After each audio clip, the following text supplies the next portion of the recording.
They told you, with your personality, with your hair, with your hijab, with your skin color, with your preferences, with your gender. They told you, with their silence, with their words, with their resentment, with their absence. They told you, you don't belong. Yet, here you are.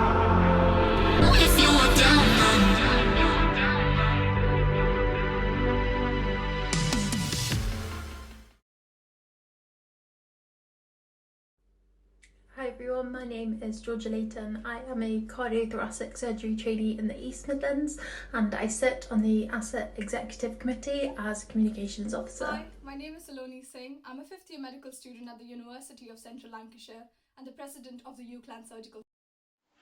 Hi, my name's Ellie Priestman. I'm a fourth year medical student at Bristol University.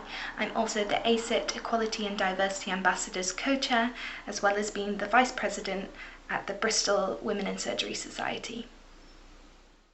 Hi, my name's Kriti Singhania. I'm currently an ST5 in Trauma and Orthopaedics in the East of England, and I'm the EOE Communications Officer as well as BOTA Publicity Officer. Hi, I'm Michael Okocha. I'm a general surgery registrar in the Southwest, and I'm the Association of Surgeons in Training Equality and Diversity Officer. I really hope you enjoy this episode of 50 Faces of Surgery. I hope that it leaves you feeling valued, inspired, and most importantly, welcome. Here I am.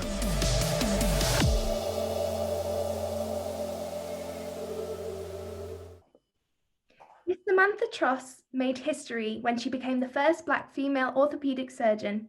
Born in Guyana, she moved to the UK as a young child and attended University College London to study medicine. Her interest for surgery began while she was studying to become a doctor. After graduating, she remained in and around London for her training, even working as an anatomy demonstrator for Queen Mary University of London. She has since taken on fellowships internationally, working in Toronto and Sydney, before settling back in London as a consultant orthopaedic surgeon with a specialist interest in lower limb arthroplasty.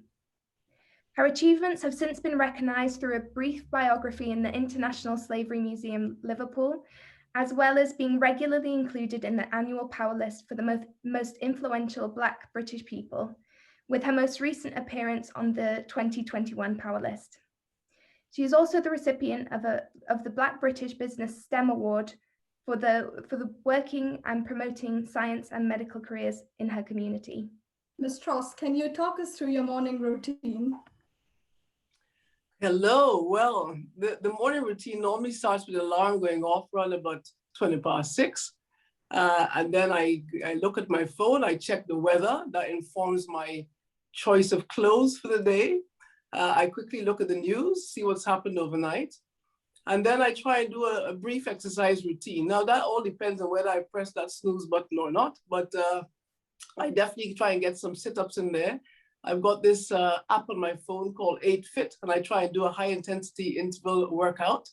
If I've woken up earlier, I will try and either use my exercise bike or do this soca aerobics. Soca is a type of West Indian music with sort of high energy. And I love doing that exercise routine, but often I don't get a chance to do that until the weekend. And then I get my breakfast, have a shower, and I'm off to work.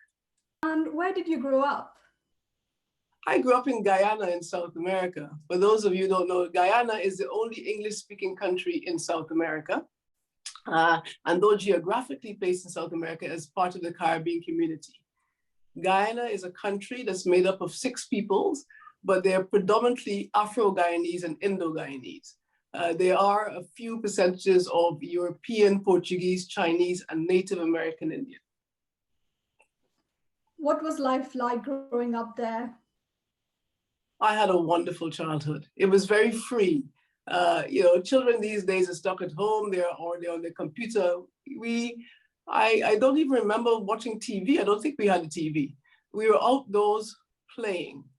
Either I was a bit of a tomboy, I must admit. Probably why orthopedics is quite natural to me, I don't know. But I used to go with my friends. We'd swim across rivers, cut sugarcane, scale trees, pick fruit, make jam, do bush cooks. It was a great childhood. And I was very sad to leave. But my father got a job with the Commonwealth Secretariat, and he was posted to Africa. He knew he'd be moving to different countries. And Guyana being a former British colony and the British education being highly valued, myself and siblings came to England to boarding school. Ms. Tross, may I ask why you decided to apply to medicine? Well, you know, at age 7, apparently I made a declaration to the family that I was going to be a surgeon when I grew up. I didn't even say doctor. I said, I'm going to be a surgeon. And I often wonder where that came from. Now, my mom was a nurse, and I did visit her, obviously, at a hospital. And perhaps that was my first introduction to the hospital and medicine. But I did witness death at a young age. My earliest memory was my grandmother dying at age 3. And I also lost a friend at age 7. And I went to both funerals. So that obviously had an impression. And then, of course, I was a very avid reader. So somewhere in amongst all that, I came up with that idea. And I made that proclamation, and luckily it came through. And how did you find medical school? What was it like for you? Medical school was fine, you know, and partly because I had come to England and I had gone to boarding school, which I have to say was incredibly traumatic for me. Being separated from my parents at age 11 in a new culture, and even separated from my siblings because the boarding houses, we were separated according to age. So having gone through that, medical school was quite easy. Medical school was University College and Middlesex School of Medicine, the first year of the joint school. There were 200 students there. Of the 200, there were 6 Black students, 4 were exchange students from Malawi, and myself and a young man who came through the British system. So the only sort of Black girl in the class. A year above me, there was a Black girl, and the year above her, a Black boy, and that was it. There were very few of us around. And that could have been incredibly isolating, perhaps, but I'd gone through boarding school, and I actually rather enjoyed my time at medical school.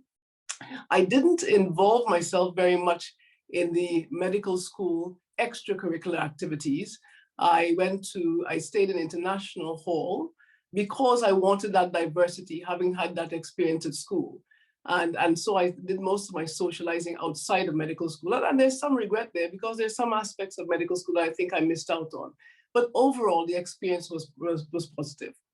And where did you do your training? University, where did I do my training? Well, my training was in Southeast Thames.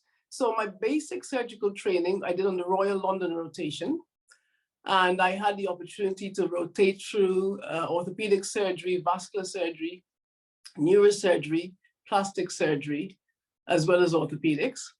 And at that point, well, of course, I knew I wanted to do surgery. That's why I chose that rotation. But then I decided I wanted to do orthopedics for a number of reasons.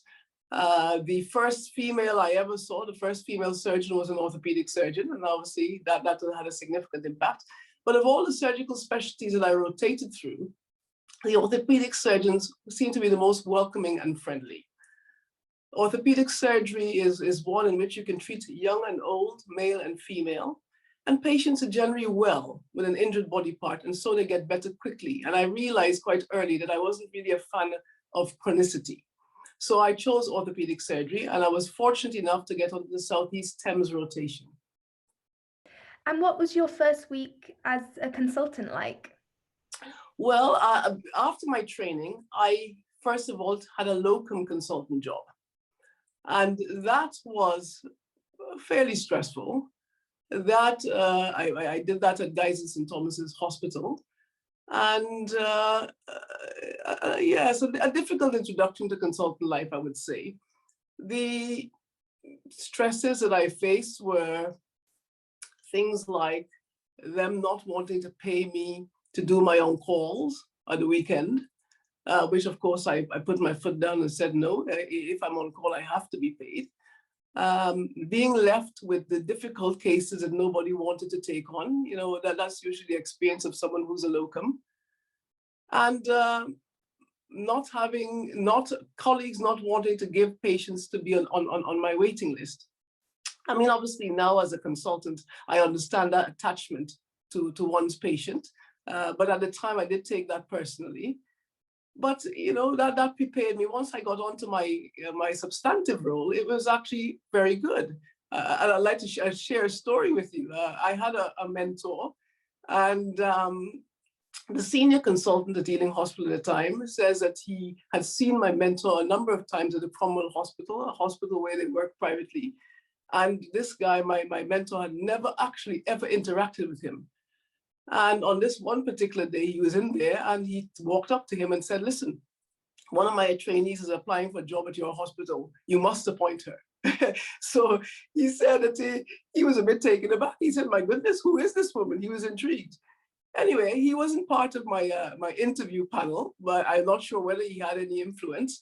But certainly he took great care when I joined the hospital to keep a check on me and to make sure I was fine. And I remember my first day after my first clinic, him calling to find out how the clinic went and if there's anything that he could do to you know, make my first week very comfortable. So it was a great start.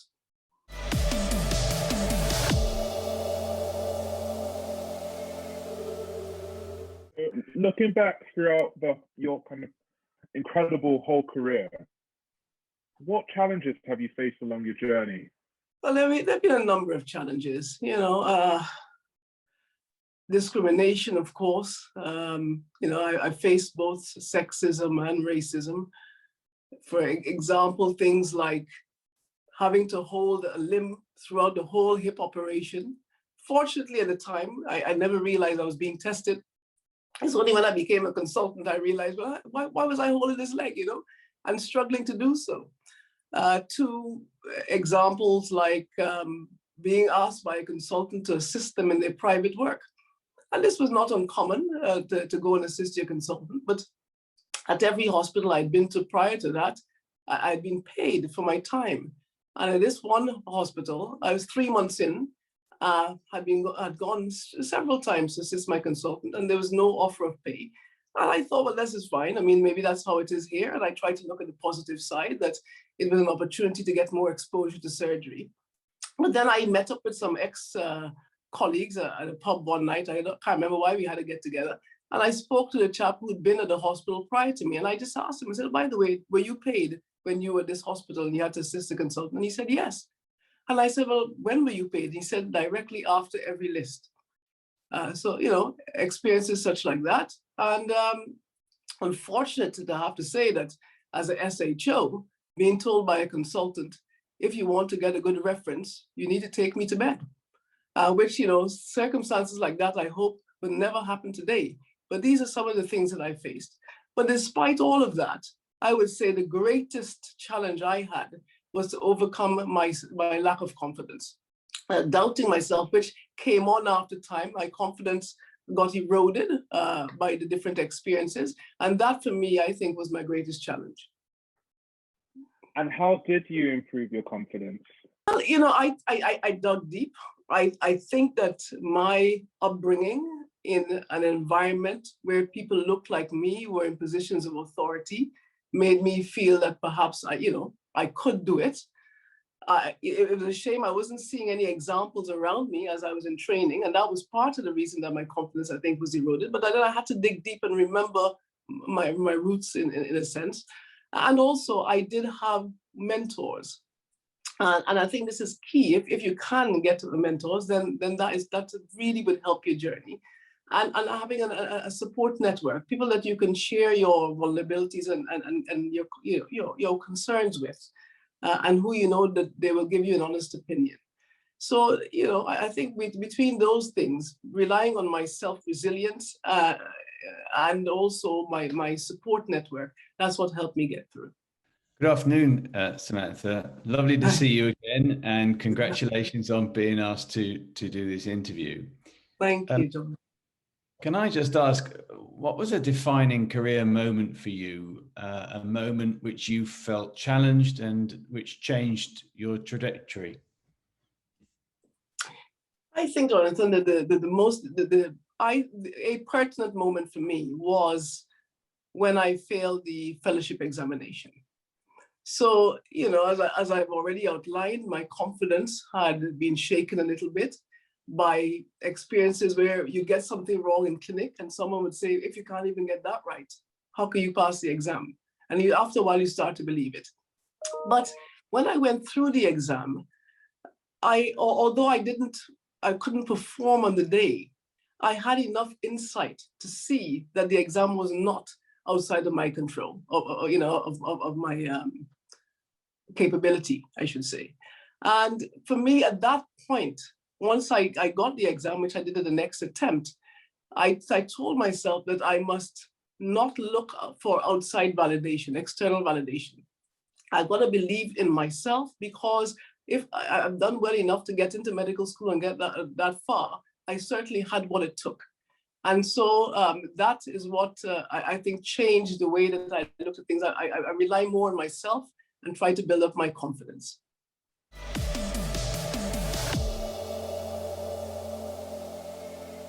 Fantastic. And if you could go back in time, what would you say to yourself to inspire or motivate you? Well, one of the things I would say is believe in yourself. You've gotten that far, and therefore you have what it takes. So that's the first thing. And the second thing is not to fear failure. I've had to change over the years my association with failure.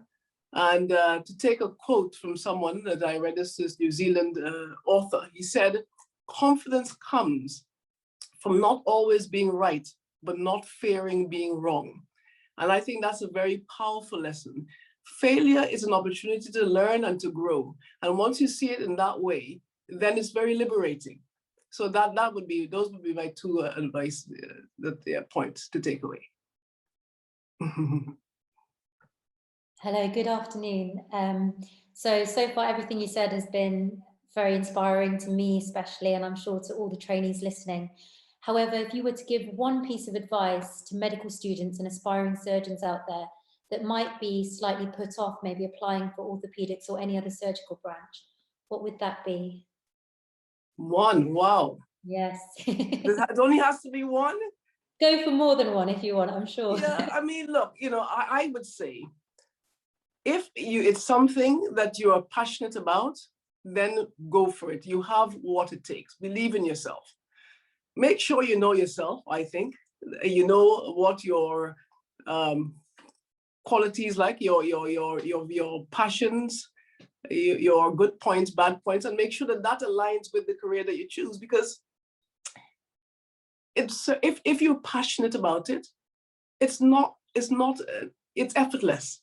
It's so easy to get up in the morning, and also your passion will radiate out, and then people will buy into that and want to support you. And that for me, I think you've got to be passionate about what you do. You've got to be prepared to work hard. I would say that get a support network. It's important. There will inevitably be challenges along the way. I would say that you must enjoy the journey. Take time to enjoy the journey. And I would say, lastly, for those particularly in the minority, women or from diverse backgrounds, don't be afraid to challenge. And by that, I mean that, if you are facing discrimination of any sort, then value your voice and your feelings and speak up. Of course, one has to do so in a polite way. You've got to be very clear on the message you're trying to get across. And consider what the repercussions may be, but certainly you must speak up. And also, don't be afraid to be a pioneer. If there are things that have never been done before, don't let that put you off. Go through, push open those doors and break those ceilings. Go for it. Reach for the stars. Yet, here you are.